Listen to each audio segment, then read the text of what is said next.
2019. We are still in volume 2, Hilchos Bris Mila Upidyon Ben. We're page 321. Rav Ovadia Yosef discusses an interesting case in the Abia Omer, where a woman becomes pregnant through a forbidden relationship when she was single, and then aborted the fetus.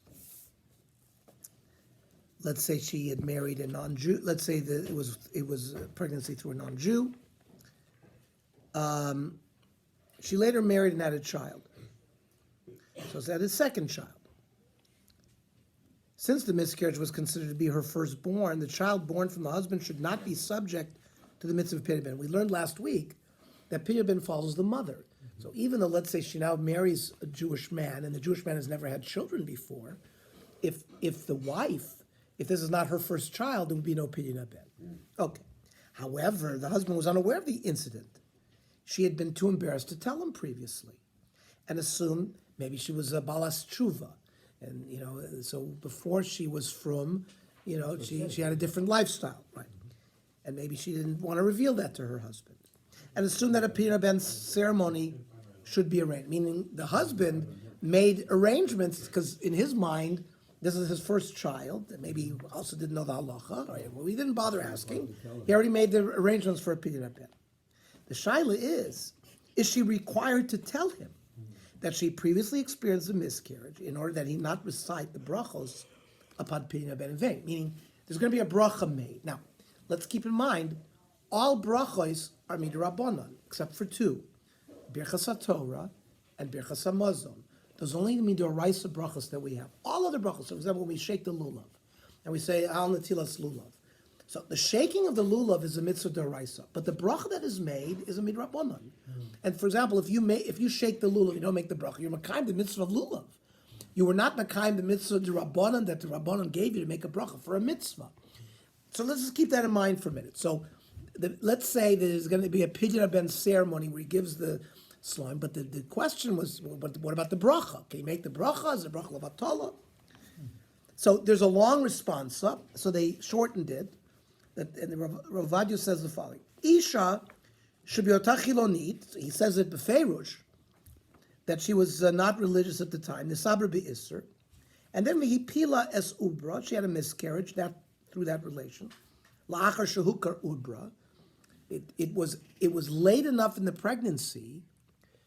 Rav Ovadia tells us that the pregnancy was already recognizable. That has halachic ramifications, because sometimes, if for example, if it was prior to 40 days, we know prior to 40 days, an uber is maya ba'alma, and that, if she miscarried, might not be considered a nefel enough to then say that the next child born would not require a Pidyon Ben.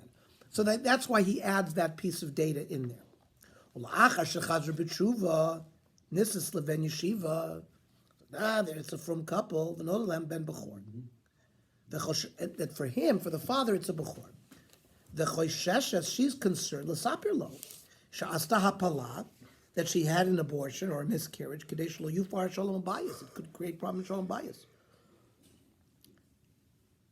So look at Rav Ovadia, what he paskins. Mutra la shelo l'sapir lo ala polo.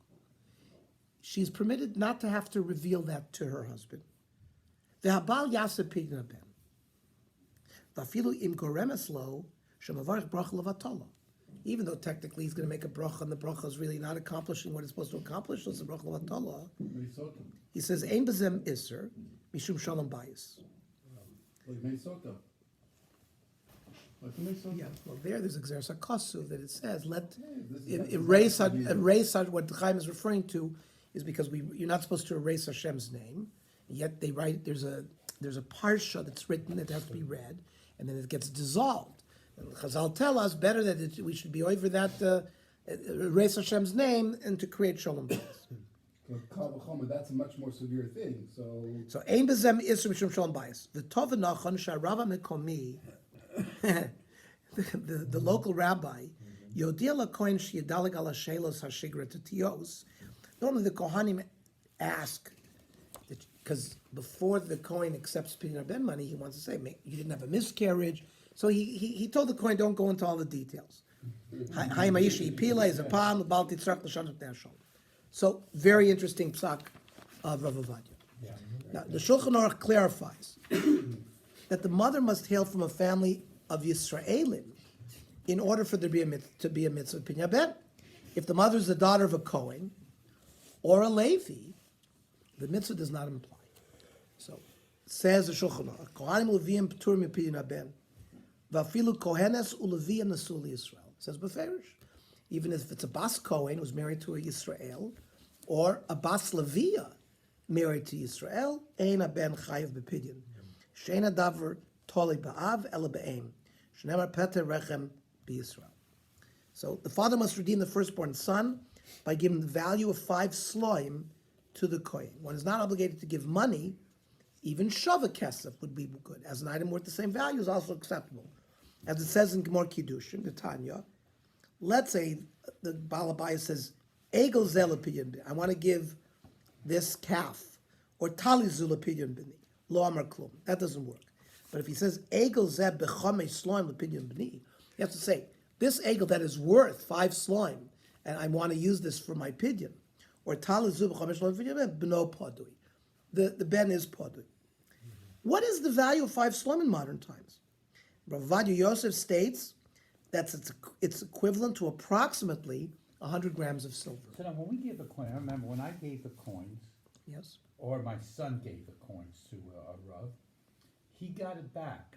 Yeah, I gave it to Rav Jack He gave it Simcha to him, Cohen. and he got it back. Jack How did Simcha he Cohen. get it back? Jack Simcha. Yeah, the Kohanim we'll see in a minute. They have coins they were have so these valuable they that- have this custom where they give it back. And Jack Simcha Cohen gave it back to me with a t'nai that I send him an invitation to all my children's weddings. I'm giving it back al t'nai, so they do it al t'nai. And we'll see in a minute. The Gemara is going to cover that about the Kohanim keeping it. People ahead of time, I don't give the money back. Say it again. He also used to tell some people he doesn't give it back. I tried giving it back once to both people I did it with. And they didn't. They refused. No, those Very coins were upset. very They're very old, upset they by were it. very old coins, they were specially made or something. Okay. No, there's those peanut Like Now, coins. generations. What is the what is the coins. price of what is the cost of an ounce of silver It's today? about $15-16 for an ounce of silver. So it's like $1,500. No. So No, 30 five. grams is 30 grams is 1 ounce. Oh, wow. So 1 ounce is what? About $15-16. $50. So 100 grams would be $150 in today's cost. So says the Yechavedas, who's Rav Ovadia, Meikar Adin, Dai Bashir Shloshim Dram Kesef, Mezukak, Lemitzvah Pidyon Ben, 30 grams of Kesef, or 30 dram of pure silver for the mitzvah Pidyon Ben, or Shavi Ashir Anis Kaleel, Ulam Lafia Minag Shanagu Midori Doris B'Shalayim, Yesh Latet Shloshim Ve'echad Dram Kesef Tor or Shaviv, 31 dram. Says Rav Ovadia, what is a dram? Shukamea gram Kesef Tor, 100 grams. Remember we said 30 grams is 1 ounce, so 3 ounces. You said how much, 100 grams? Yeah, 100 grams of silver. So here's the price for a gram of silver is 54 cents. Where does it say that? It tells you, it's a Okay. paragraph he's writing. Ulefi mechira kesef kayom shekilogram shava arbas alafim shekel b'mabeh Yisraeli. He says that a kilogram is 4,000 shekel. Yotzei sheshir mea gram kesef l'mitzvah Pidyon Ben ushavi arbame or shekel, 400 shekel. That's more like what we're saying. That it's about $150. He said $50. Maybe silver's coming down. Right here, it says the value of 100 grams of silver is approximately Silver, 200 shekel, which is equivalent to roughly $50 to $60 in American currency. Yeah. Right. V'yesh lakov tamid achar mechira kesef lateit betem lemechiro. He says the weight of the price of silver going to change. Changes. So you do it 100 grams of silver. V'laseit hanalat achavra mimshatit lemedalyot umatbeot. So there were companies obviously in Israel, like here the Franklin Mint, right, that manufactures They certain used to things. make coins for Pidyon So they Ben. make these coins. That's what he's referring to. So somebody asked him, "Can you do this?" He says it's permitted. The zelba often shekol medalya yesh by a stream gram kesef tor, as long as it has the right amount. Uvechamech medalyos, right? He wanted to say each medallion should be at least 20 grams, and if you gave 5 medalyot, yesh 100 gram kesef tor, sheyesh b'zeh daily shir chamesh shekol mitzvos Pidyon Ben. V'nachon l'tzayin saviv kol medalyot hapasuk. He gives the Franklin Mint of Israel advice that put the pasuk uvduyav mi ben chodesh tivdeh be'ekercha kesef chamesh shekalim b'shekel hakodesh. And how much the charge for it? So at the time of the writing of this tshuva, Rav Yosef writes that the value of 100 grams of pure silver was worth approximately 400 shekel. However, since currencies fluctuate over time, he writes that one must re-examine the value from time to time. Today, the value of 100 grams of silver is approximately 200 shekel, which is approximately $50 to $60 American currency in 2019. So the common custom in many places in the U.S. today is to use 5 special silver coins, despite the fact that these may very well be worth closer to $200. Ideally, the Pidyon event should take place in the presence of the baby, since the baby is the one being redeemed. However, the Beit Yosef notes that the Pidyon event may be performed without the baby if necessary. Therefore, if the baby's still in the hospital after a month, the ceremony still take place without him. Katuv be'agot the smak. Does that take place even before, after the, if there's no bris? Pidyon ben even becomes before the bris? The Pidyon ben is done before the bris. If, let's say, Why sometimes so? the bris is delayed to 6 months or a year. Like there were cases of hypospadias where they need to use the foreskin to reconstruct. You would do a Pidyon ben even though there's no bris. Yes? Bernie? I remember the custom of the child being carried on the platter with jewelry. Yes. But he wants to say it doesn't override performing the Pidyon ben The bisman. silver coins. No. He's saying if the child is not well to be at home, the Pidyon ben could be done without his presence. Right? And the minig is also you actually put the child in the hands of the kohen. But even if it's done in a different city, you can do the redemption. Okay. So there's the summary. By the way, it gives you a very nice summary of all the laws we covered. There's also further iyun. I would recommend on page 327 the status of Kohanim today. There's 3 versions. Some say the Kohanim today are Deoraisa, some say they're it's only Rabbanon, and it's an interesting tshuva. Okay, we're going to start the new section, Hilchos Tzedakah, which is in Yordea. The mitzvah of tzedakah, giving charity to the poor, is an extremely important one, based on the notion that we as Jews have a responsibility to help others. In addition, the impact of tzedakah for the giver is quite powerful. As Shlomo Melech says in Mishlei, tzedakah taver mimaves, right? If a person has a death decree on his head, you could avert it by giving tzedakah. Of course, we say tshuva tefilot tzedakah b'avinas rag zera, right? We see that's what he quotes. Tshuva tefillah can abolish the evil decrees. Now, if tzedakah is placed on the same elevated level as tshuva and tefillah, it certainly pays to investigate how to fulfill the mitzvah properly. With this in mind, the next 2 shiurim will explore the basis for the mitzvah, as well as many of the halachic details involved in our properly fulfilling the mitzvah in modern times. Now, the source for the positive mitzvah of tzedakah can be found in the Torah in the following pasuk.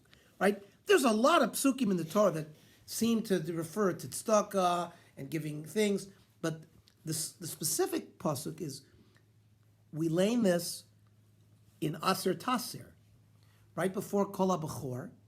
There's Aser Taser, so we learn it on Shmini Atzeres. We learn the 2nd day of Shavuos. We learn it the 8th day of Pesach. It says, Kilo yechdal evyon mikerva haaretz. Hashem says a promise, there's always going to be poor people in the world. Al kein ani anochi mitzavcha lemor, patoach tiftach es yadcha, open your hand, lachicha laniyecha, ule'evyadcha bartzecha. So this is the source, midoraisa of tzedakah. There's also a lav, that if somebody comes to you and you don't give tzedakah, you're over a lav. What's the lav? It's in the same parsha. It's in the same Aser Taser. Ki yebecha evyon, there will be a poor person, me'achad achecha, ba'achad sharecha, ba'artzecha, asher Hashem Elokecha nosin lach, lo sa'ametz es levavcha, don't harden your heart, v'lo sikpotz es yadcha, don't close your hand, me'achicha ha'evyon. However, not giving tzedakah is not simply a violation of any Torah prohibition. The sages in Kesubos compare this to one who doesn't give tzedakah to a person who worships idolatry, perhaps because he's worshiping his money, in not wanting to part with it, similar to an idol.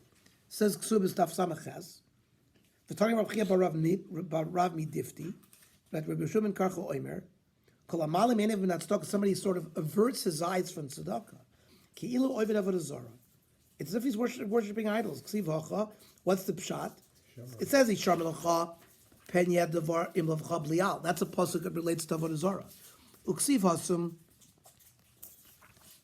No, that it's written concerning charity. There's a pasuk there. Ishar Melacha Pen Yed Devar Im Lavcha Blial Lemor. In the Parsha of Aser Taser that we quoted in the other psukim, it throws that in. It uses the concept of Blial. Blial is like somebody without a yoke, like Belial. Somebody who's running rampant. Uksiv Hasam, and it says over there by Irani Dachas, Yatsu Anashim B'nei Blial, that people who are going to worship Avodah Zarah, they also were B'nei Blial. So they make a hekesh. Ma'alahal Avodah Zarah, Afkan Avodah Zarah. So just like over there, the pasuk of Anshei B'nei Blial referred to Avodah Zarah, that's how Chazal saw the connection that by not giving tzedakah, you're violating the din of Avodah Zarah.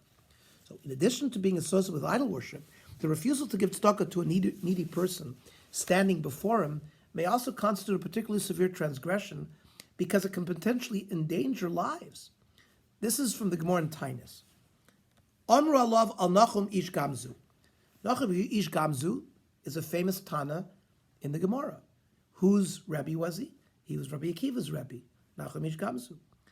And Shayasuma mishtei einav. He was blind in two eyes. Gidei mishtei yadav. He was an amputee of his hands. Kiteh mishtei raglav. And he was a bilateral leg amputee. The chol gufo mole shchin. On top of that, he had boils. Omer lo talmid of Rebbe. His student said to him, you're a perfect tzaddik. Lama also l'chakach. How did you end up with such misfortune? Amr lahem, b'ni, ani garamti latzmi. He said, I caused myself. He was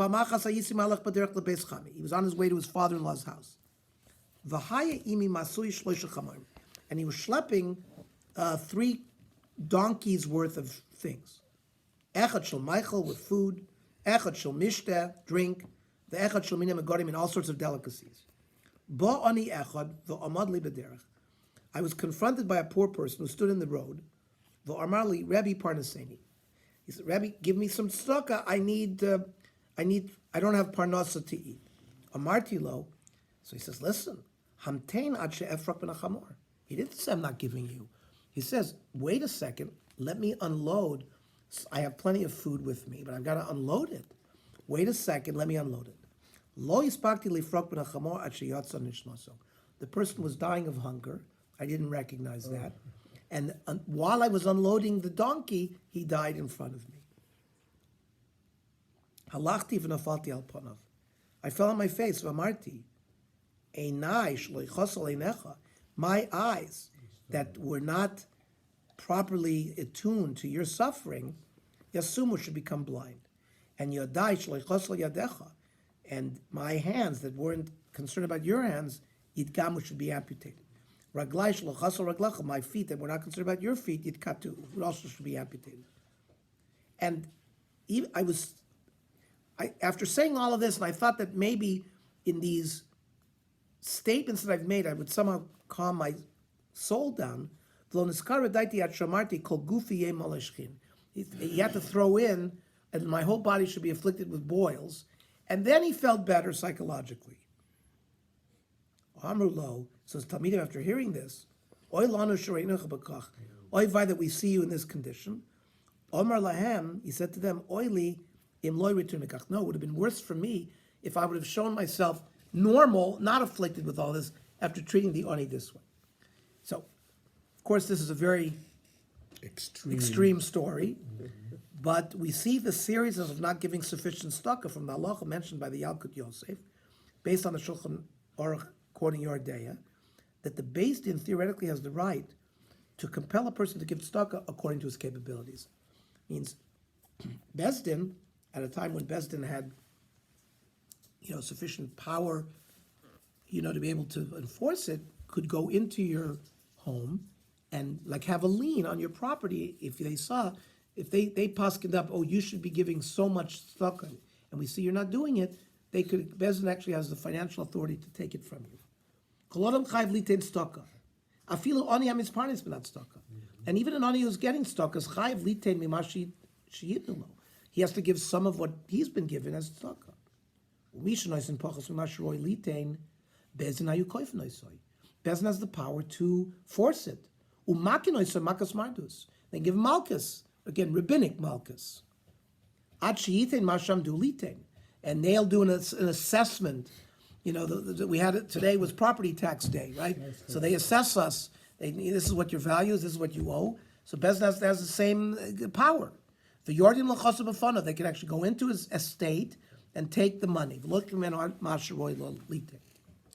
In contrast to the severity of one who fails to fulfill the mitzvah of tzedakah, performing the mitzvah properly is considered an act of great merit, as it says in Baba Basra. Amar Vasi, shkula tzedakah connected kol mitzvahs. Now, gentlemen, there's another mitzvah that has the same. What else do we say that shkula kol mitzvahs? It says Talmud Torah shkula connected kol mitzvahs. We do that is the phrase that's used, right? Shkula tzedakah connected kol mitzvahs. Shneimar ve'madnu aleinu mitzvos. This is in Nehemiah, and because it just says we placed upon ourselves mitzvos. Now there referred to a certain donation that would be given by the people then. It doesn't say mitzvah. It doesn't say a mitzvah is going to be established for us. El mitzvos. So, which refers to kol haTorah. Again, this is now like a compilation of different statements in Baba Basra. There's a sugi of tzedakah, so it's sort of giving us a few of the chazals there. Whoever gives a money to an ani is blessed with 6 brachos. On Rav Yitzchak Maidichsiv, where's the pasuk that established that? It says, Rodev tzedakah v'chesed, yimotzei chayim tzedakah v'chavu. Person who runs after tzedakah and gemilas chasodim will find life, tzedakah and kavod. Now, mishum de rodev tzedakah yimotzei tzedakah. What he's running after? He runs after the mitzvah of tzedakah, so he's going to find tzedakah. Elalem lecha. Kol harodev achar tzedakah, Kadosh Baruch Hu matzi lo mos. Kadosh Baruch Hu will give him money. V'oisu behem tzedakah, and he'll be able to do tzedakah with it. Tanya Ravuda Oimer, G'dol tzedakah shema kareves es hageula. There's also an aspect that it helps Klal Yisrael, right? The geula is not something personal for us. Up until now, the various things referred to us personally. For example, if we give tzedakah, it's as if we performed all of the Torah. That gives us personal mitzvahs. Same thing, we are given personal brachos. But when it says by giving tzedakah, you're hastening the geula, that's something that's benefiting Klal Yisrael. Shneimar ko amar Hashem, shimru mishpat v'asu tzedakah, ki krova yeshuati lavo, v'tzidkati lihigalot. The Rambam also writes at length about the great value and reward for the mitzvah of tzedakah, to the extent that one must be more careful in fulfilling this mitzvah than any other positive mitzvah. Isn't it a little odd that this mitzvah, they have to tell us the rationale behind it, they have to tell us how important it is, there's a lot to it, and they have to keep on Go ahead. telling us. Yeah. It must be that people have a horrible relationship with money, because like kibbud aveim, they just tell you, kibbud aveim. They don't tell you why, they don't have a whole Torah explaining why and why. They just tell you, honor your father and your mother. By the way, we did Hilchos Kibbud Avayim. I think I think it's in volume 2. If not, volume 1 is hard to come by, but volume 3, because we learned Kibbud Avayim. So you'd be surprised. There's a lot of halachas. There was a lot. First of all, it says, why did the Torah have to write Lamanya Arichun Yamecha? So it gave a reward, and then there were also, there are many chazals in the same thing. But what you want to say is because people have a natural aversion to tzedakah, and that's why they have to do Greed it. is a very strong Yep. emotion. Yeah. Exactly. You want to say that for honoring father and mother, they didn't have to give, it was not so much, because that's something naturally that people do. Right. Okay? Yeah, we didn't hear the same kind of language by Kibbud Av. So says the Rambam, Chayav anu lahazir b'mitzvot tzedakah yoter mikol mitzvos aseh. Right? He doesn't say tefillin. He doesn't say lulav. Right? He doesn't say matzah. Those are all mitzvos aseh. He said tzedakah. Shat tzedakah similar to tzaddik ze Avram Avinu. So first of all, he says it's a sign that you are descended from Avram Avinu. Shenamar, one of the psukim that Hashem says to Avram, Ki yadativ, I know, leman asher yitzavez banav, that you are going to instruct your children after you. V'ezbeis achra v'shamru derech Hashem, what? Lasot tzedakah u'mishpat. Ve'in kisei Yisrael miskonen, and the throne of Israel is not set firmly, the dasa emes omedes, and that the true religion is going to stand, ella b'tzedakah. Shenemar, it says in Yeshayahu, b'tzedakah tikonani. Konani refers to like building a house strong. Then Yisrael negolen el b'tzedakah. Then he throws that in. That he quoted from the Gemara. Shenemar tzion and he uses a different pasuk. Tzion b'mishpat tipada v'shaveh b'tzedakah. That's number one in Hilchos Matnas Aniyim. It's very interesting how, especially Orthodox Jews, religious Jews, go after someone that gives a lot of stuff. The guy could be the biggest goy of all, doesn't hold anything at all, but when it comes to tzedakah, they'll go after him no matter what, give him honor, do everything possible. You're saying Give him the aliyah, you're give saying him everything. a Jew who's a big Baal tzedakah. Right. He was given a lot of honor. He's given a lot of Right. honor, especially among the Yeah. real Yeah, a from cynic people. would say because they want the money. Well, Yeah, I don't that's know. what I it mean, is. it looks like they're showing always respect. I remember we used to come in low shul all the time. Yeah. With low eyes. The Shar Tefillah specifically, Shar Tefillah specifically.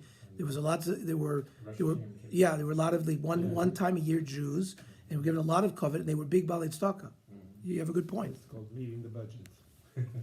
La'olam ein adam may ani min tzedakah. Says the Rambam, no one's ever going to become poor by giving a lot of tzedakah.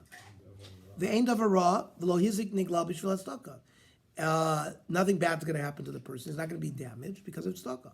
Because people make that calculation. Oh, if I give too much tzedakah, I'm not going to have for myself. Shnei amar, vaya ma'isat tzadikim. Excuse me. Vaya ma'isat tzedakah sholem. It's only going to lead to peace. Kol hamerachem. If you are merciful on others, merachim olav. People will have mercy on you. Shenemar, v'nosan lecha rachamim, v'rachamcha v'yirbecha. He will give you, if you give tzedakah, he will give you mercy, and other people will have rachmanas on you. V'chol mishu achzari ve'eino merachim. If a person is cruel and is not compassionate, yesh lochus liachso. Rambam is saying, you have to worry, is he really Jewish? Is he descended from Avraham Avinu? She'en achzarios mitzuya el b'goyim. Shenemar, achzari hema v'lo yirachemu. Yirmiyahu described goyim as people who were cruel and didn't have mercy. Kol Yisrael, v'nilva aleim ka'achim hem. Jews have to treat each other like brothers. Shenemar banim atem l'Hashem lokechem. V'lo yirachem ha'ach la'ach. If brother doesn't have mercy on another brother, mi yirachem alav. So who is somebody going to rely on? If a brother can't rely on his brother, we got problems. Ulemi anei Yisrael noisnei neihem. Who do poor Jews turn their eyes to? What, ala goyim shesonim yourself right from? What are they going to turn to the goyim who chase after them and persecute them? Rather to their brothers. I'm surprised the Rambam doesn't quote Aser Ta'aser. Yeah, Aser, Lefi, that's true. As to, in terms of a source, that Kila Oila Mein Adam Anim Tzedakah. Okay, because, yeah. You know, it would have been a logical quote. Okay, just make comment.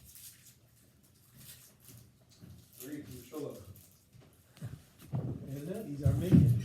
Bring him in. Tell him we're talking about him now. Come this year, come sit on this year. Bring up a delay here. Everybody's gonna give now. He's gotta give 10% back.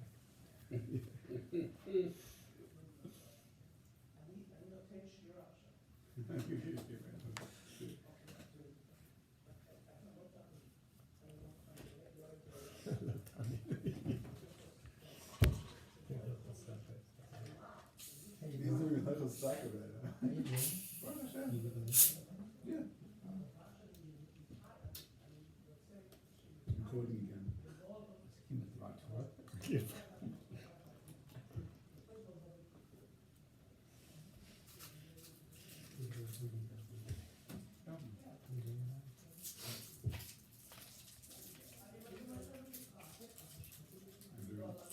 One is done, check.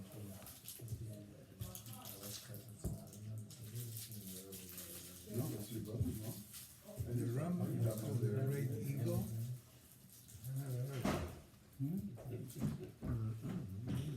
It's very nice. Rosh Hashanah that usually comes, and I made up with him that he's going to come tomorrow.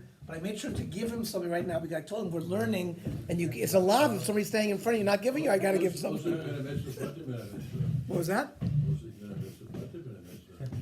I know, but the way we're extolling Stalker, you gotta be careful. He's, you know what, is much more powerful to role model than to teach. The Tur says v'od. Says it's Stalker. Ki hu dochas exercer kashus. It actually pushes away. If there's a decree upon a person, it can push it away, because it says v'rav totzol mimavis. It can, if a person's dying of hunger, you can be saved from death. Kasher ira litzorfis, like it happened in the case in Lochim, bishvil uga katana shenat al Eliyahu, that she gave a little piece of cake to Eliyahu, and there was a decree against her, and she was saved because of that. Uminiata tarchika kroivim l'shchina mimena umina Torah. That by not giving tzedakah, it'll push people who are close to the Shekhinah away from the Shekhinah and from Torah. Kashe'ira la'amanu Moav. Shayu krovim eleinu.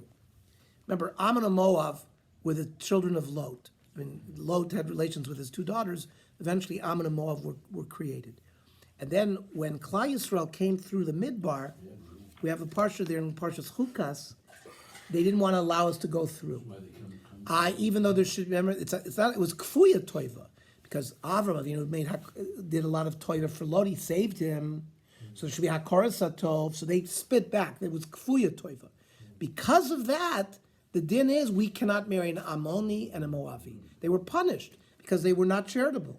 Shayu Kroivim Elenu, V'Nisrachaku. They were pushed away, that we're not allowed to marry them. Ala Shalom Kidmu O Son of Belech L'Mayim, they didn't provide the bread for us when we came through the desert. And not only that, but Stalker, says the Tur, brings people who are far close to Tachas Kanfei Shechina. Kasher ira liyitro. Because he was brought close. What happened when Moshe came to Midian? Yitro said, Kiren lo v'yochalachem. Call him and let him eat. So through the mitzvah of he was zocha to come under the Tachas Kanfei Shechina, Yisro he converted, right? The Chazal say he looked at every all the Avodah Zarah until he found Yiddishkeit. So he was zoicha because of the mitzvah of giving chesed, giving tzedakah to Moshe. Al kain tzarchodim lizor me'od litna karoi. Now, what are the different levels of tzedakah? Page 346. As we will see below, the Rambam lists 8 different levels or methods of performing the mitzvah of tzedakah. The highest level is assisting a needing individual in procuring a job in order that he can earn a living in an honorable manner and doesn't need tzedakah in the first place. This type of assistance is referred to in another pasuk in the Torah as the way the Sifra understands. It says, "V'chiamuch achicha," your brother is low, umato yodo imach, and his hand is low. Ve'echzakta bo, you shall support him. V'chei achicha imach, to the point where you can allow your brother to live with you. Says the Sifra, don't allow him to fall. Right? We have a din. You see your friend with a donkey, with he's got a pack on the donkey, and you see it falling. You have a mitzvah you have to help him. So So one stands and straightens him up. But if nafal la'aretz, chamisha mamidim so. Now, once the donkey and the pack falls, 5 people can't. So that means if you see your friend falling, don't let him fall all the way to the ground. Get him before he does that. It's going to be much, much easier to help him. Now, uminayin imechazakta filo arba v'chamisha pamim choizer v'herzak. That even if you have to help him 4 or 5 times, you still should do it. Talmud Lamer v'chazakta bo. You shall continue to support him. That means you can't say, I helped him once or I helped him twice. You still have to keep on doing it. So the Sifra understands, right? Remember, the Sifra is midrashic, halachic literature, like Breishis Rabbah is on Breishis, and then you have the Mechiltas on Shmos. The Sifra that ends with an aleph is HaSefer. Sifra is midrashic on Sefer Vayikra, and Sifri is on Sefer Bamidbar. Now, what were the midrashic literatures? So there was a debate early on in the times of before even Talmud Bavli was written. How is Torah Shabbat Peh going to flow? So some felt it was going to flow not subject matter by subject matter, but pasuk by pasuk. So Bereshis Bar Lakiv Zerman writes, go to Midrash Rabbah, you're going to see there's like 30 midrashim, but they also bring you halachas there. So it was the mnemonic method. They learned pasuk by pasuk, and there were a lot of midrashim learned by the pasuk, and there were halachas learned by that. So that was one way that Tanoim transferred halacha. Now later on, Rabbi Yehuda Nasi obviously didn't go that way. He codified the halacha by subject matter: Shabbos, Yuma, Rosh Hashanah, Bava Kama. We have many psukim about Nezikin all over the Torah. So, but they did it by subject matter. So in the end, the subject matter method won out. And now, but the midrashim remain. We still learn them. But initially, there was this struggle between, was the Torah Shabbat Peh going to follow sort of pasuk by pasuk approach, or was it going to follow the subject matter approach one? But it's interesting to know why these things got developed in the first place. Why do we have them? Now, we're used to a lot of the midrashim that we read are sort of agadaic stories. But no, if you look in the midrashim, there's many halachas quoted on each pasuk. And and sometimes the Shas itself will quote something, and it's from a Sifra. Rashi will say Mechilta, or and many times in Rashi, in the Chumash, if you go through psukim, especially halachic psukim, he might give you a statement. He won't say Sanhedrin, but he'll quote a midrashic source, even though it's a halacha, because there's a lot of halachic there. Just something to pay attention to. So the Sifra understands that one must support another caught in difficult straits before he falls excessively, which would seem to be referring to helping him find a livelihood before his life is ruined. In this manner, one can allow the person to stand on his own. The Gemara in Shabbos supports this notion by stating that one who lends another person money has achieved a higher level of tzedakah than by simply giving him charity. And supporting him in business by forming a partnership is the highest level of support. Omer Abba, Omer Shem ben Lakish, Gadol Amal ve'yoyser min oiser tzedakah. Lending money is greater than giving tzedakah. Umatil bekis, which is the language for bringing somebody in as a partner, yoyser mikulan. The Meiri, now the Meiri is the Beis HaBechira, was a Rishon that we did not have access to until the 20th century. And if you remember, there was a guy who would circulate. I think his name was Rabbi Blau. Right, he used to come around. He would come around. So he brought to people the first Meiri, and not only that, from the Geniza, because the Meiri was found like in the early 1900s in the Geniza in Cairo. Right, there was a Shemus place where people drop off Shemus. But it had not been, in 1,000 years, it had been a depository. Nobody knew where it was. And they uncovered this thing, and there were thousands and thousands of swarm. And in the Geniza, the Meiri was found. And the Beis HaBechira, that we now have the Meiri, is just really 100 years old. So the Rashba, all the other later Rishonim and early Achronim did not have access to the Meiri. So none of the Meiri is not quoted by any of them. So the Meiri explains that the reason that forming a partnership with a needy person is considered the highest level is because he enables the needy person to support himself in a dignified manner. The Meiri, in quoting there in Masechta Shabbos, says, "Shemamtzi lo revach u'makin lo parnaso b'kavod." He gets profit. This is when you're doing a deal by making him a partner, so he can prepare a livelihood with dignity. A profit for the Ani, for the Ani. No, for the Ani, Ani, right? for the Ani. Remember, you can't make profit. You can't charge him interest. No, but your partner. No, that's on the partnership side. On the partnership side, you're going to make profit too. That's what I read. One who loans money to another also fulfills an additional mitzvah, that of loaning mother to another Jew. There's a mitzvah saseh to loan money to another Jew. Moreover, such a person also fulfills the mitzvah tzedakah on the highest level, just like one supports another through finding him employment. We see this from the way the Rambam wrote in Matnas Aniyim. It says, Shmona malos yesh b'tzedakah zulam al mizu. There's a hierarchical sort of pyramid that the Rambam lays out of 8 higher, one is higher than the other. Mala g'doyla she'ela mala mimena. What is the highest level, says the Rambam? Ze'amachzik b'yad Yisrael shemach. Somebody who is supporting the hand of a Jew who has fallen down on his luck. V'nosin le matana o halva. Gives him a gift or a loan. O oseh imo shutafut, or makes a partnership with him. O mantzilo malacha k'tei lechazik, or finds a job for him so that he can provide for his family. And if the guy doesn't Ad want shelo the job, yitztarech and the lebrios guy lishon. doesn't want the job. If the guy doesn't want a job, doesn't want to work. We're You're still talking about obligated, deposits. you still- No, no, are you no. obligated to give tzedakah to a Rambam? Yes, yes. You offered it to him, so you did what you were supposed to do. So you want to so you give him a matana instead. He's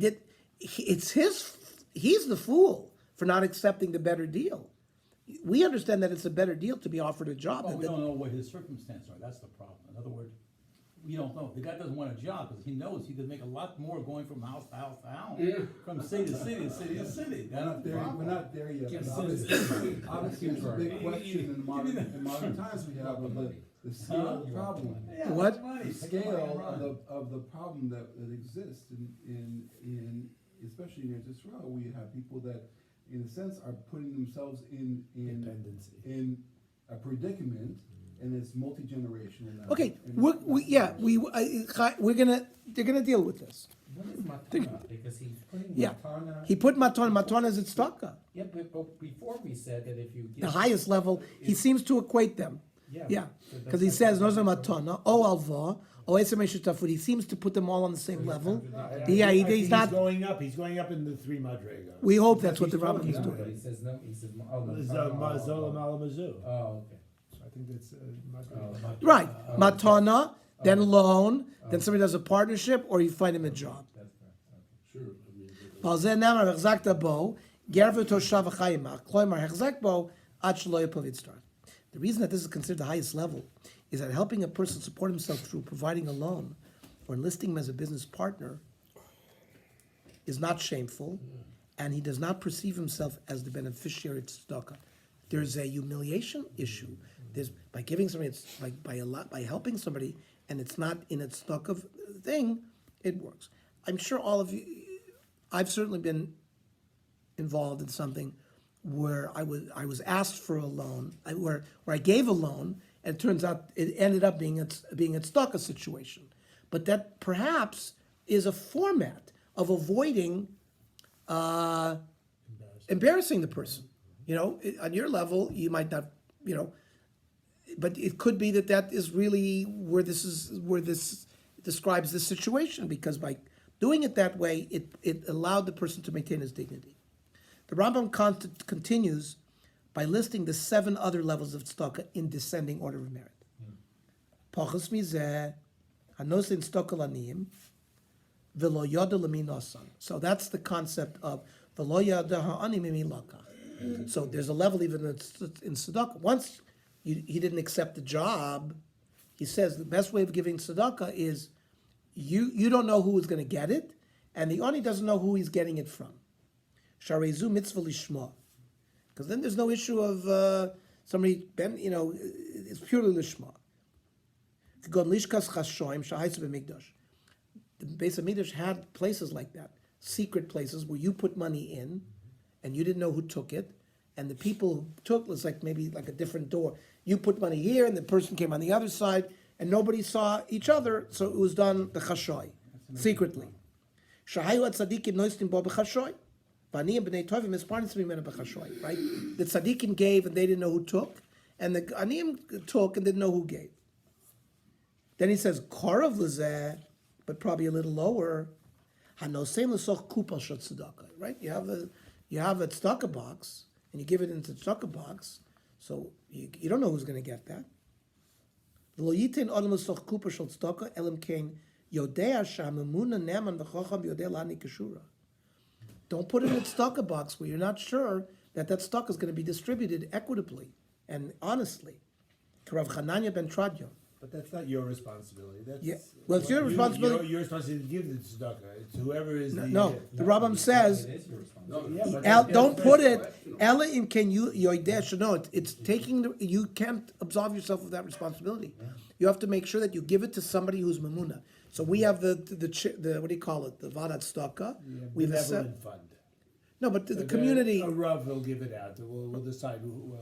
and you have to, you want to do Right, it, so you want to you- do it to community, to a fund that you think is being handled appropriately.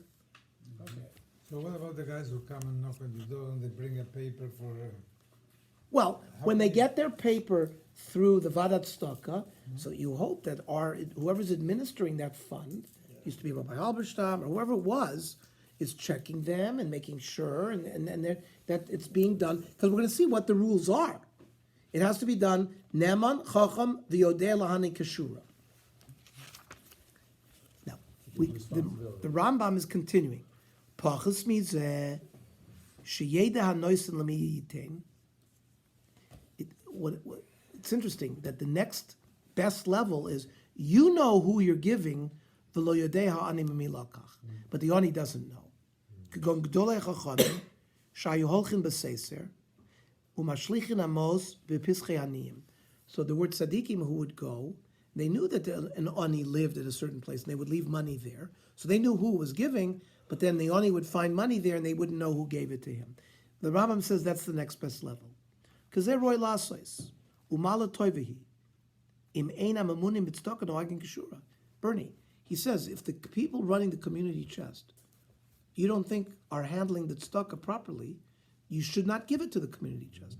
You should go to a home that you know is a poor home, and you should leave money there without them seeing you. The Rambam says that's better than giving it to the community chest. Understood. I mean, this is like a Tomchei Shabbos, where people give money to Tomchei Shabbos, and there are the people who deliver it, and somebody's in charge of deciding who should be on the list of recipients.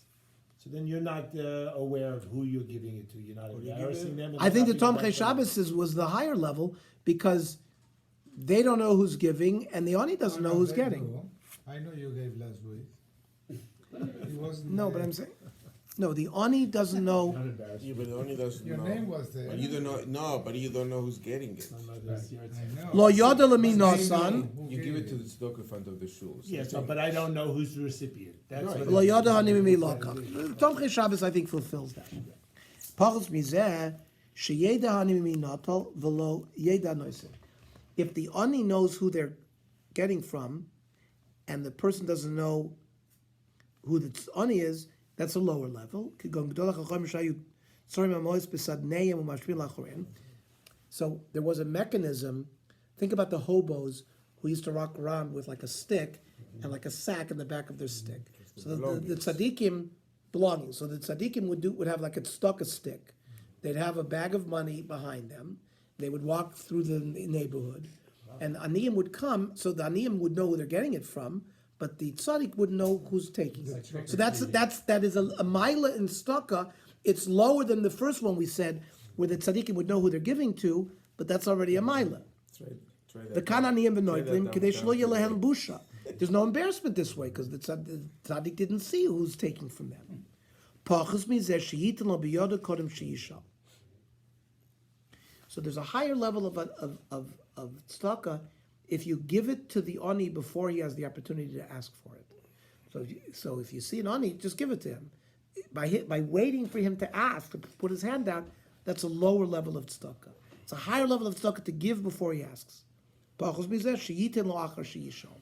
Right? A lower level is to give it to him after he asks. Pachos mizeh sheyitin lo pachos min haroi b'sever ponim yafos. So now, if you give him something less than he deserves, but you do it with nice face, so that's a higher level. And pachos mizeh sheyitin lo be'etzev. The worst thing is by giving it and you're upset, and you're angry or you're sad, whatever like that. So even if you didn't give him the right amount, and we get that all the time, I'm sure, right? many people argue with what you try to give them. They say, no, it's not enough. Okay? Well, Well, especially knocking on the door at 10:30 at night. I know, but that's when the real Nisoya and the Nisyonis come by. So I think number Yud Gimel is very difficult. Who's to determine what is Roy for him? Okay? So anyways, that's, okay, the Shach explains that this last level refers to a person who gives begrudgingly and doesn't disclose his feelings to the poor person. In this case, he has still fulfilled the mitzvahs, though on the lowest level. If, on the other hand, he reveals his resentment while giving, he hasn't gotten any zchus at all. So let me ask you, So what do you mean like? So you have to hold it in. No, the guy You don't. says- You have to hold it in. The guy says only $5, that's all you're giving me? So what the Shach is That- telling you, that's- the Shach is telling you, if somehow a bad feeling occurs, there's no mitzvah being done. You somehow have to swallow it, and you just have to give it to him, and you have to show b'sever panim yafos. No, That's what he if says. He's upset with you. You give with a smile. Oh. And he comes back, and the Ani says, "That's it. You give me $5. That's all you can give me, right?" Well, you got to maintain your smile. Yeah. So I just think you have to basically. Yes, I would give you $5. so listen, so the schar you get is Right, as long commensurate as to you these don't levels? reveal resentment. Oh, man. So Ernie, the schar you get for the mitzvah is commensurate with Last time the you gave level me that you took? Yes. Like, number one, you'll get 10 points, Yes. then you get 9 points, 8 points, that's how it There's a goes? madrega in tzedakah. Not all tzedakahs. We just learned the Rambam's 8 No, I levels. understand, but I'm Yeah. saying, so your schar is different. Yeah. Yeah. Your schar is different. Let me ask you a question. It's probably the same way with every mitzvah. It means some person shakes the lulav and he has kavana and whatever. Can we all honestly say that all the or somebody puts on tefillin and he doesn't speak during whatever? There may be also other mitzvahs that we don't realize that there's different levels. I'm sure it's like that. That there's different levels of schar depending on how we perform the mitzvah. Yeah, but it's different with tzedakah, Because there's- quantitative amount, you have to give meiser, so there's a total amount you have to give, and now they're putting another requirement that specifically each time you give have to give the right amount. So before we get to Meiser, because there's a minimum amount, there's a maximum amount, and all that. So Hillel talks about Meiser Ksofim. Here, for example, I haven't even discussed the amount. We're discussing the form, how you give the tzedakah. This was just very much format. Does he know? Does I? Do you know? Does he know you? Do I know The him? mechanics. The mechanics of it. We'll get to the amount shortly, but even in the mechanics, let's say you're giving the right amount. So, as Johnny pointed out, there's going to be different schar based on this Rambam list. So, let's say the Shach, Hainu shetzar lo b'ntinei hasof. It's upsetting him that he's giving. Aval kol panim eino mar lo panim zo afos. As long as he doesn't show him a bad face, dim kein lo nechshav b'shmona malos da hifsid zchuso. But if he shows him a bad face, he's going to be loses zchus v'oiver amishum lo yera levavcha. And you even over a lav, that your heart should not be hurt by the feeling that you're giving tzedakah. Let me ask you, is there an obligation on the ani to express gratitude when he is given or she is given tzedakah? Well, mitzvah. There's a concept of hakaras hatov. Who always want to bless you when they come to your door. And Yes. you're just happy to give them because they have a positive attitude. So maybe there should be something said about the ani too, the recipient. So hakaras hatov You hope it doesn't curse. is a basic. There's no Yiddishkeit without hakaras hatov. Now, is it codified in not. Shulchan Aruch? At least so far, we haven't seen it. And the problem you have today is that when for most of history, an ani would come to town. It was like, whatever you're talking about. One ani maybe in a week, maybe in every other day is an ani. Now you've got in any day you could have 10, 20 people coming to your door. Chaim, from the discussions I had with my with the older generation, when you say there was only one ani in these little shtetl, virtually everyone in this shtetl was poor. The poverty was rampant in Europe, and especially in Poland, where the vast majority of Jews lived, and Ukraine, and that whole the Pale of Settlement. We don't know. There may have been rampant beggars, in Shtetl coming. we see a lot of it. It's probably the lot of the Jew. We started with one of the psukim today that there will always be poor people. So there will always be poor people. How do we know that it wasn't the same kind of situation that we have today? We don't know. I think there was a lot of poverty. If there were, there would be a lot more tshuvas on having to deal with a situation where you live in a city where there are dozens of people coming to people's doors on a nightly basis. So you're saying because we don't see, But they couldn't travel as much, they would come to the base measures and that. you're saying because we don't see responsive literature Where is it? dealing with Where that. is it? You know, They we're weren't so talking about- mobile, they couldn't go from house to house, I mean, they would probably go to a central area where people congregated. You know, It wouldn't make sense for them to go, You have to remember, we're Wouldn't have very to drive or affluent, take not them. like it was 40, 50 years Yeah. ago. on the other hand, it's true, there's an enormous amount of affluence, but what's become, like, literally a business, you talk to people and they're just, it's like a business, they go, they That's borrow true. money for a flight, right, and then they basically plan a trip, and then they basically hope that their business plan will come through with. We're going to have, by the way, our sections, Hilchos Tzedakah, Aleph and Beis, we're going to deal with some of this. It's coming up. We're going to deal with some of it. The amount that must be given, the minimum amount, although the Torah clearly commands us to support one in need financially, it doesn't delineate the required amount. What is the minimum amount one must give in order to fulfill the mitzvah tzedakah?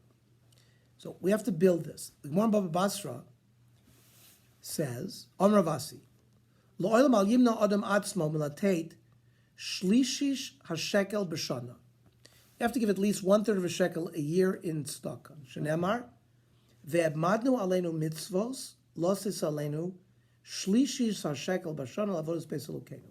It's a pasuk in Nehemiah. According to the Gemara, one has fulfilled the absolute minimum requirement for tzedakah by giving just 1/3 of a shekel per year. That's nothing. Minimum, right? The Shulchan Aruch cites this path, and the Shulchan Aruch brings it la'alacha. La'olam lo yimna adam atzmo pachas mishlishis hashekel l'shana. V'im nasan pachas mizeh lo kaim mitzvah tzedakah. So, in the ledger, in the ledger in the sky, if a person had given less than 1/3 of a shekel, he would not get the checkbox regarding tzedakah. L'chora, you get a minimal checkbox that you fulfilled the mitzvah tzedakah with that minimum amount. Pretty minimal so far. The value of 1/3 of a shekel in today's currency is approximately 15 shekel in Israeli currency, the value of about 6 grams, which equates to about $4 American. Though this value can fluctuate from year to year. This obligation applies to everyone, including one who is needy and receives tzedakah himself, as it says in Gittim. I don't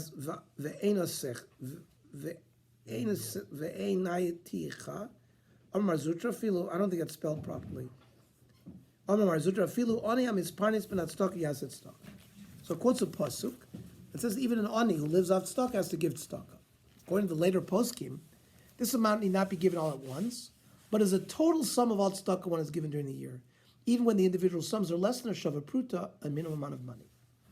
So that means, let's say you gave somebody less than a shava pruta. Normally, a shava pruta is sort of the minimum, like your Makadish Nisha with a shava pruta, it's a minimum. But a shava pruta is worth something. So let's say you give somebody less than a shava pruta, so you might think it doesn't count for anything. No. What this halach is saying is that if it all adds up, it's cumulative. Even each time you gave was less than a shava pruta.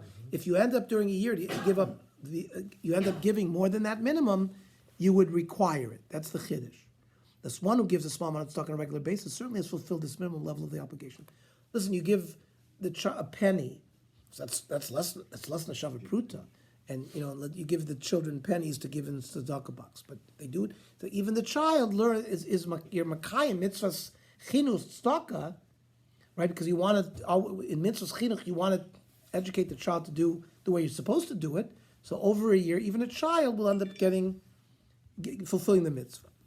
There is, however, another obligation as well, to ensure that a needy person is not turned away empty-handed. Therefore, every person who asks for money should be given something. As it states in the Ramah, Im shalo ani ve'en lo ma yitin lo. Person asked, an ani comes and asks, and you don't have nothing to give him, lo yigar bo, v'yagbia kolov elav, Ella yifaisu bidvorim. You have to make him feel good anyways. He says, listen, I don't have to give you today, but maybe next time or the next time I see you, whatever. Ella yifaisu bidvorim. V'yireh libo atov shritzon li'itein lo ela she'en yad. It's only right now. I don't have anything to give you. Says the Ramah. V'osur lahazra ani ashol reikam. Ramah says you should not leave a poor person empty-handed. If he asks you, you should always give him something. Afilu ein nosen l'rag roibers, even if you give him 1 penny. Shenemar al yashov deich nichlam. Always give him something. Based on this halacha, if someone collecting tzedakah for himself knocks on one's door, you have to give him a minimal amount of money. Okay. Okay. We're going to read the footnote next time, and then we'll deal with the maximum amount. Funny, years Okay. ago in shul when they used to come by